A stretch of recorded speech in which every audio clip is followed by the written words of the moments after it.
Sahabat Jamesi dimanapun Anda berada ya, hari ini masih tetap stay tune di Warta Jamesi Bapak. Hari ini saya berada di Balai Kemasyarakatan Tiuh Chandra Mukti, ditemani oleh juru tulis Chandra Mukti, Bapak Edi Maskur, yang hari ini akan kita obrolkan tentang bagaimana penggunaan dana desa yang sudah terserap di akhir tahun ini, sehingga pemerataan pembangunan, pemberdayaan itu bisa terserap oleh masyarakat dan dilaksanakan dengan baik. Seperti apa jalan ceritanya? Semoga menginspirasi dan langsung kita jemput beliau. Check it out. Apa kabar Pak Cari? Alhamdulillah. Alhamdulillah, luar biasa. Hari ini adalah hal yang menyenangkan menurut saya. Kenapa? Bisa ngobrol bareng dengan Pak Juru Tulis. Ini adalah hal yang luar biasa. Kalau biasanya itu di tempat lain mintanya Pak Kepalanya langsung. Tapi per hari ini justru dipercayakan kepada Pak Juru Tulis, yang notabene adalah secara manajerial beliau ini adalah lebih menguasai baik dari sistem perencanaan sampai pelaksanaan dan perawatan. Nah, boleh cerita sedikit terkait dengan bagaimana kondisi penyerapan di dana desa kita per tahun ini? Ya, tentunya Assalamualaikum warahmatullahi wabarakatuh. Salam warahmatullahi wabarakatuh. Salam sejahtera dan salam sehat untuk kita. Salam bahagia. Kami dari pemerintah Tiuh tentunya berterima kasih kepada Mas Wawan ataupun teman-teman dari JSNI.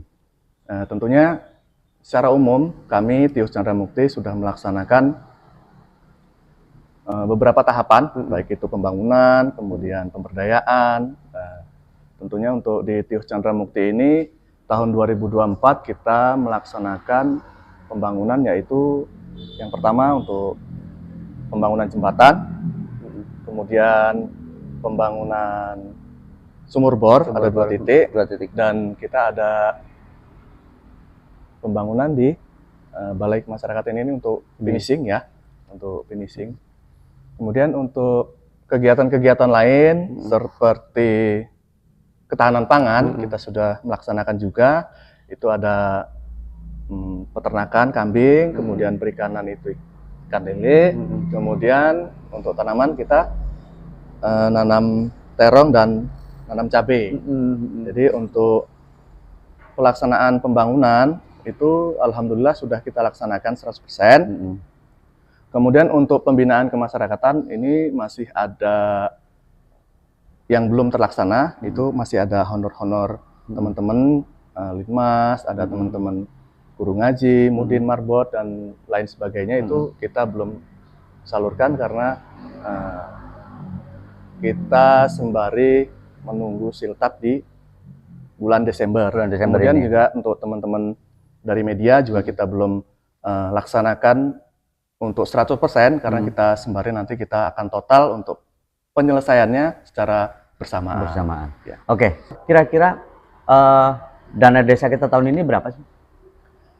Untuk dana desa tahun ini kurang lebih itu ada 780 juta. Apa sih Mas yang menjadi kendala ataupun cerita lah ya ketika kita mengelola anggaran itu untuk kita implementasikan ke pos-pos masing-masing yang sesuai dengan apa yang sudah jadi rancangan?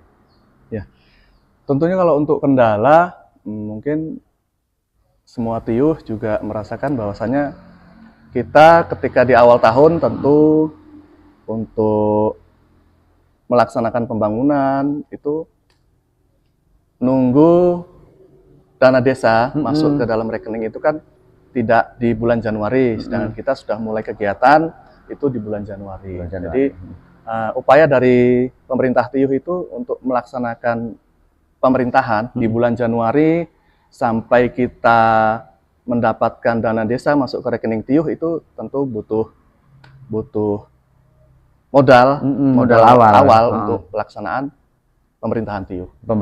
Iya. Oke. Kemudian kalau kita boleh dipahami dari 780 itu alokasinya misalnya kan itu ada ketahanan pangan, ada fisik, ada pemberdayaan, ada apa lagi gitu. Ini berapa yang menjadi pagu masing-masing stok program? Kalau untuk pastinya berapa prosentasinya? Ya, kalau untuk pastinya untuk ketahanan pangan kita 20%. Dan itu udah ketentuan kan? Udah ketentuan. Kemudian BLT kita untuk tahun 2024 ini BLT di Tiuh Chandra Mukti 10 orang. 10 orang. 10 orang, besarannya per bulannya 300.000 selama 1 tahun. Kemudian untuk sasaran ketahanan pangan itu yang kita rasakan, sangat dirasakan masyarakat itu tentunya dalam peternakan kambing, kemudian perikanan dan tanaman itu sangat dirasakan masyarakat secara langsung, secara konsisten memang dirasakan. Makanya kita untuk setiap di tahun 2024 tetap melaksanakan program ketahanan pangan. Ketahanan pangan Ya. 2024 ini ya. Betul. Oke, kemudian ada hal yang menarik di sini gitu. Secara manajerial nih, sebagai juru tulis adalah istrinya Pak Kepala, sebagai mitranya juga. Kalau saya melihat di Chandra Mukti ini udah cukup bagus kinerjanya, mulai dari bagaimana Pak Kepala itu menyemangati dan lain sebagainya, itu kan juga menjadi satu poin penting untuk kita bersama. Boleh bercerita sedikit Mas, menata secara manajerial untuk melaksanakan program di setiap kegiatan-kegiatan? Ya, tentunya di setiap awal tahun kita selalu 1 minggu sekali briefing dari Pak Kepala, memberikan bimbingan kepada kami rekan-rekan aparatur TIUH bahwasannya untuk dalam pengerjaan administrasi pembangunan itu memang disesuaikan dan dilaksanakan sesuai topoksi masing-masing. Kaur masing-masing bertugas secara pribadi sesuai tupoksinya masing-masing dan harus menguasai apa yang menjadi pekerjaan kami sebagai aparatur TIUH. Kemudian tentunya kami bekerja di pemerintah TIUH Chandra Mukti ini tidak individualisme, tidak. Jadi kita selalu bekerja sama-sama ya. Bekerjasama secara tim, baik itu dalam pembangunan ataupun dalam segi pemerintahan, kita ada yang namanya TPK. Jadi TPK itu memang kita berdayakan sesuai dengan bidangnya masing-masing. Ada bidang pemerintahan, kemudian ada bidang pembangunan, pemberdayaan, itu sesuai dengan bidang yang sudah diesyakan oleh Pak Kepala, TPK-nya masing-masing. Jadi kita bekerja di TIUH Chandra Mukti ini secara bersama, saling membantu dan tentunya tidak saling menjatuhkan sama lain. Intinya kita bekerja sama. Sama-sama, artinya karena memang kita untuk melayani itu tentu ya harus sama-sama. Ya. Nah kemudian support Pak Kepala nih, selain dia melakukan bimbingan dan lain sebagainya, terus terkait dengan pelayanan masyarakat nih, apa yang sering digaungkan oleh Pak Kepala kepada seluruh aparatur TIUH untuk bisa disampaikan ke masyarakat? Ya tentunya dari Pak Kepala yang disampaikan ke kami sebagai aparatur itu yang pertama adalah disiplin, Mas. Disiplin itu disiplin dalam memanfaatkan waktu, kemudian disiplin dalam mengerjakan sesuatu, tidak apa kasarnya ngomong gampang nih kerjaan, walaupun kerjaan itu sebenarnya sulit-sulit mudah, tapi ketika pekerjaan itu digampangkan, diabaikan, itu akan menjadi masalah global. Betul. Jadi yang ditekankan kepada kami dari Pak Kepala yang pertama kedisiplinan, kemudian kebersihan, dan tentunya humanis untuk melayani masyarakat. Nah, ini hal yang penting gitu lah. Kalau dari sisi pemberdayaan yang hari ini selama Pak Kepala menjabat lah ya 2021 sampai dengan hari ini yang sudah mengalami peningkatan itu di sisi apa Mas untuk pemberdayaan? Kalau untuk dalam segi pemberdayaan yang selama periode ini kami melihat dalam pemberdayaan masyarakat di contohnya LPM itu sudah memiliki peningkatan kualitas dalam mengajak masyarakat untuk bergotong royong. Itu sudah kami merasa ada peningkatan dalam hal gotong royong di lingkungan masyarakat. Kemudian untuk perempuan dalam PKK itu sudah mengalami peningkatan baik itu dalam segi pelaksanaan dalam ketahanan pangan. Dari ibu-ibu PKK itu terlibat dalam ketahanan pangan. Mereka nanam palawija, kacang, kemudian sayur-sayuran itu semenjak ada program ketahanan pangan dari ibu-ibu ini terlibat langsung dan mereka makin giat ya untuk memberdayakan dirinya. Oke, terus kemudian terkait dengan semua program kan tentu tidak semua masyarakat bisa terlayani, belum tersentuh dan lain sebagainya, termasuk kebutuhan pembangunan secara fisik juga belum maksimal, masih ada beberapa PR gitu.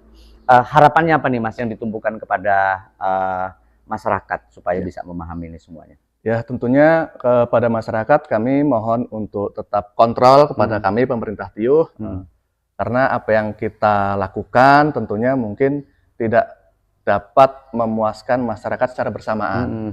Jadi kita dalam melaksanakan pembangunan ada yang namanya skala prioritas yang harus didahulukan. Tentunya kami dalam pemerintah Tiuh Candramukti sangat ingin sekali mewujudkan semua harapan, semua keinginan yang diinginkan oleh masyarakat. Tapi karena kita ini keterbatasan anggaran itu tidak hanya digunakan untuk dalam segi pembangunan saja, di situ ada pemberdayaan, di situ ada administrasi pemerintahan yang memang harus dilaksanakan untuk berjalannya roda pemerintahan di Tiuh Candramukti. Tentunya kami berharap kepada masyarakat dan doakan kami agar kami dapat melaksanakan apa yang menjadi impian masyarakat ke depan. Nantinya yang menjadi impian masyarakat kita dapat tunaikan secara maksimal dan secara baik. Oke, terima kasih Pak Char. Ini kan luar biasa.